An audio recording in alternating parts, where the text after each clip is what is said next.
अफवाहें तो अफवाहें होती हैं, वो हर वक्त किसी न किसी हाल में गर्दिश करती रहती हैं। मेरा ख्याल है कि इमरान साहब के साथ जो भी सलूक हो रहा है जेल मैनुअल के मुताबिक हो रहा है। जेल के दरवाजे पर हुल्लड़बाजी करेगा, जेल के दरवाजे पर कोई जाके ज्यादती करेगा, होगा कैद। एक शख्स जो 4 यूनिफॉर्म के लोगों वालों पर गोलियां बरसाता है और अमलाक को जलाता है, और कमांडरों के घर जला दो, वो जाकर मियाँ वाली एयर बेस जला दे, वो किला बाला हसार जला दे। मैं ये समझता हूँ कि कानून की अमलदारी होनी चाहिए। जिन्होंने जो जराइम किए हैं उनको उनकी सजाएं मिलनी चाहिए। इमरान खान साहब की अफवाहें फैलना शुरू हो गई। अडियाला के बाहर जो है वो धरने स्टार्ट हो गए। आज भी सर्दी का इजलास है, इस हवाले से भी अपोजिशन का आज एक तय नज़र है वो एहतजाज के लिए आ रहे हैं। इस पर थोड़ी सी ज़रा रहनुमाई फरमाइएगा कि ये कहाँ से शुरू हुआ, कैसे हुआ, और पार्लियामेंट को इसमें ऐसी अफवाह साजी पे क्या करना चाहिए? नहीं, देखिए मलिक साहब, अफवाहें तो अफवाहें होती हैं, वो हर वक्त किसी न किसी हाल में गर्दिश करती रहती हैं। लेकिन मेरा क्योंकि from a position where I sit I have to be a moderator, मैं किसी पार्टी पोजीशन से बात कर नहीं सकता। मेरा ख्याल है कि इमरान साहब के साथ जो भी सलूक हो रहा है जेल मैनुअल के मुताबिक हो रहा है। मेरे पास कुछ इनके असहाब आए थे जिन्होंने कुछ बात इस कॉन्टेक्स्ट में की थी, तो मैंने जब जेल मैनुअल के मुताबिक देखा तो जेल मैनुअल में कोई ऐसी चीज़ें मौजूद हैं जिनके साथ जेल अथॉरिटीज़ के पास ये इख्तियार होता है in want of certain to maintain orders, वो अपना कर सकते हैं। तो जेल मैनुअल के साथ कौन ट्रीट नहीं हुआ? जेल मैनुअल के साथ मियाँ नवाज शरीफ साहब ट्रीट हुए, जेल मैनुअल के मुताबिक हुए। जेल मैनुअल के साथ कौन ट्रीट नहीं हुआ? मोहतरमा मरीम नवाज साहिबा हुई, जनाब आसिफ अली जरदारी साहब हुए, जनाब मियाँ शहबाज शरीफ साहब हुए, और 3 साल तक मियाँ हमजा शहबाज साहब भी जेल मैनुअल के तहत ही ट्रीट होते रहे। और अगर जेल मैनुअल में ये लिखा है कि कोई जाकर जेल के दरवाजे पर हुल्लड़बाजी करेगा, जेल के दरवाजे पर कोई जाके ज्यादती करेगा, होगा कैद। कैद भी कैसी संगीन होगी, जिसमें अगर मेरे नज़दीक हो तो वो बड़े संगीन जराइम हैं। आपकी सालमियत पर हमले के मुतरादिफ जराइम हैं, ऐसे जराइम हैं जिसमें आप पाकिस्तान का नेशनल आर्काइव जला देते हैं, ऐसे जराइम हैं जिनमें आप मिलिट्री इंस्टॉलेशंस को जला देते हैं, ऐसे जराइम हैं जिनमें आप शोहदा के मुजस्मों को डिस्ग्रेस कर देते हैं, ऐसे जराइम हैं। आप ऐसे जराइम हैं जिसमें रेडियो पाकिस्तान की बिल्डिंग जला देते हैं, आप ऐसे जराइम में और यूनिफॉर्म खड़े लोगों को गोलियां मार के। अच्छा, तो फिर ये डिस्पैरिटी क्यों है? अगर ये मैं करूँ तो मुझे तो सज़ा मिले और मैं बैन हो जाऊँ, और अगर यही काम कोई और जमात करे तो उसको बैन ना किया जाए। मैं ये भी पूछने में हक जाने हूँ कि अगर एक शख्स जो 4 यूनिफॉर्म के लोगों वालों पर गोलियां बरसाता है और अमलाक को जलाता है, आप कहते हैं कि ये चाहे TLP है, ये शोर इज़्ज़त है, और इसको आप बैन कर दें। और एक जमात है जो लोगों के घर जला दे, उसकी वीडियोज़ ऑडियोज़ अवेलेबल है, कोर कमांडरों के घर जला दो, वो जाकर मियाँ वाली एयर बेस जला दे, वो किला बाला हसार जला दे।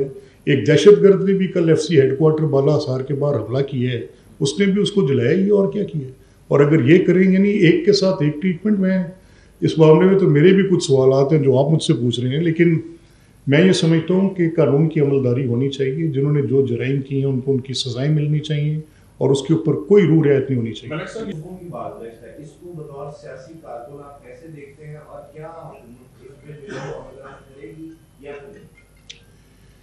देखिए, सूबों पर लोगों के नुक्ते नज़र हैं। सूबों पे एक बड़ी मुअस्सर आवाज़ मियाँ अमर महमूद साहब उठा रहे, और मैं एक तारीख़ के तालिब इल्म के तौर पे जब कुछ हक़ाइक़ पर नज़र डालता हूँ तो मुझे उनकी बात को और से सुनना पड़ रहा है। अभी जो पीछे उनका एक इंटरेक्शन था वो मैंने सुना है। उस इंटरेक्शन में कुछ सवाल जवाब की नशिस्त भी थी, तो I just found it on the TV and I had some interest. तो मैंने कहा इसको यहाँ रोक दे, सुने क्या कह रहे हैं। तो जो बात वो कर रहे थे उसमें कुछ वज़न मालूम होता है। अब मिसाल के तौर पे आप कहें कि पंजाब का सूबा 12 करोड़ लोगों पर मुश्तमिल है, और इस सूबे की जो एडमिनिस्ट्रेटिव आउटरीच है वो डिस्ट्रिक्ट की है, तहसील की है, और वो तहसील डिस्ट्रिक्ट की आउटरीच यूनियन काउंसिल की है। अब ये एक सिस्टम है, लेकिन क्योंकि हमने इतना अरसा लोकल गवर्नमेंट को काबिल अमल नहीं रखा, यानी उसका इंतखाब नहीं किया, और लोकल गवर्नमेंट को हमने वहाँ पे मौजूद नहीं रखा, तो जो लोगों की ओनरशिप थी वो डिप्टी कमिश्नर के ऑफिस से नहीं हो सकती। Trust me for that. Assistant commissioner के ऑफिस से नहीं हो सकती। ये जो पब्लिक रिप्रेजेंटेटिव है इसको पब्लिक सर्वेंट कभी इक्वेट नहीं कर सकता।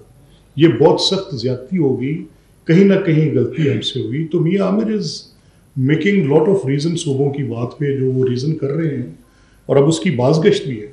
अब पॉलिटिकल पार्टीज़ की पोजीशन इसमें क्या आती है, अभी तक कोई बड़ी विजिबल पोजीशन आई नहीं है। तो जो पॉलिटिकल ऑफिसेज हैं या कॉन्स्टिट्यूशनल ऑफिस हैं, तो so we have to stop. मैं इसमें ओपिनियनेटेड नहीं हो सकता, मैं इसमें अपनी राय नहीं दे सकता क्योंकि ये मैटर करेगी। तो मेरा उस वक्त तक इंतज़ार होगा कि let's see those who matter वो क्या कहते हैं, इसमें सियासी जमातें क्या कहती हैं। अब इसमें देखना ये होगा कि पाकिस्तान पीपल्स पार्टी क्या कहती है। अब पाकिस्तान पीपल्स पार्टी का एक मौक़िफ़ तो है कि जनूबी पंजाब सूबा बनना चाहिए। अब जब इसी लेंथ ऑफ आर्गूमेंट में वो जनूबी पंजाब को मांगें और सिंध की इंतज़ामी या लिंग्विस्टिक बुनियाद पर तकसीम को रोकें, तो पीपल्स पार्टी के लिए तो बहुत बड़ी एक पैराडॉक्स बन जाएगी, ये कैसे इसमें से निकलेंगे। अब मुस्लिम लीग की भी पोजीशन आपके सामने जनूबी पंजाब के बारे में बड़ी वाज़ेह रही है, हज़ारा के बारे में बड़ी वाज़ेह रही है। और अब क्या वो इस लेंथ तक चली जाए जिस लेंथ तक ये बहस चल रही है कि इतने ज़्यादा सूबे बना दिए जाएँ, इंतज़ामी यूनिट बना दिए जाएँ, तो उसमें फिर ये सवाल उठने शुरू हो जाते हैं कि देखें अगर इतने ज़्यादा सूबे बनाएंगे तो इतने ज़्यादा वज़ीर आला होंगे, इतने ज़्यादा गवर्नर होंगे, इतने ज़्यादा कमिश्नर होंगे, इतने ज़्यादा चीफ सेक्रेटरी होंगे, और ये कैसे होंगे, इतना बोझ कैसे पड़ेगा, ये कितनी मल्टीप्लिकेशन होगी, किस तरीके से होगा ये। तो ये सारे वो सवाल हैं जिनके ऊपर कोई संजीदा बातचीत हुकूमती सतह पर भी हम नहीं देख रहे। और जो लोग इस पर बात कर रहे हैं बशमूल मियां आमिर महमूद साहब के, वो ये कह रहे हैं कि ये एकेडमिक बातचीत है। वो कह रहे हैं कि हम जा रहे हैं एजुकेशनल इंस्टीट्यूशंस में और बड़े मोतबर अदारों में वो जाके बात कर रहे हैं। वो कह रहे हैं कि हम कराची की उनकी इंटरेक्शन सिविल सोसाइटी और बाकी लोगों की मैंने देखी, who is who was there, बातचीत भी हमने वहाँ पर सुनी। तो ये बाज़गश्त है, इसमें कोई शक नहीं। और अगर अब आप मुझसे पूछें कि रियासत और शहरी का मुआहिदा, अब मैं आपको बताऊं रियासत और शहरी का मुआहिदा एक बड़ी डेलिकेट चीज़ है। अब अगर मुझे मेरी स्टेट मुझसे नेशनलिज्म का तकाजा करती है, मुझसे पाकिस्तानियत का तकाजा करती है, तो मुझे मेरी स्टेट पाकिस्तानियत मेरे अंदर कैसे इन्फ्यूज़ कर सकती है, इंजेक्ट कर सकती है, वो मुझे अपने उस मजबूत मुआहिदे की बुनियाद जिसमें मेरे हकूक़ का तहफ़्फ़ुज़ हो, जिसमें डिविडेंड्स ऑफ डेमोक्रेसी मेरे साथ हों।